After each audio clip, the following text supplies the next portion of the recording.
Wakati huu kwa majina naitwa Mr. Emmanuel. Kwa muda mrefu zaidi nimekuwa nikiwasaidia watu wenye changamoto za mifupa na maungio, wenye changamoto hizi zifuatazo: pingili za mgongo kupishana, pingili za mgongo kusagika, disc herniated, lakini watu wenye changamoto za ganzi, watu wenye changamoto za maumivu ya magoti, kuishiwa kwa uteute kwenye maungio, synovial fluid.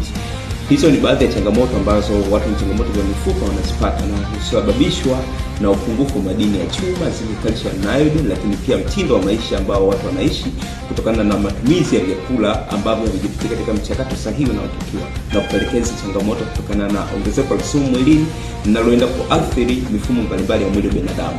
Na siku ya leo nimekuletea suluhisho la kuweza kutatua changamoto ya mifupa na maungio bila kujirudia, kwa kutumia chakula lishe au virutubisho lishe ambavyo hivi vinaenda mwilini na kuondoa chanzo cha tatizo, kwa maana ya kurudisha yale madini ya chuma, zinc, calcium na iodine mwilini, lakini pia kurejesha uteute na cartilage zinazozalika kutokana na shughuli za kila siku, na mtu kupona kabisa changamoto ilionayo bila kujirudia kwa muda wa siku 90 tu.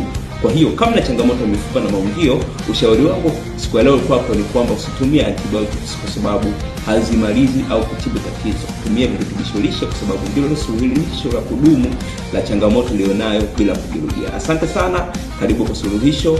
Piga namba zangu zipo hapo chini kwenye bio ili tuweze kuwasiliana na mimi kupata ushauri, tiba na elimu kuhusiana na afya ya mifupa na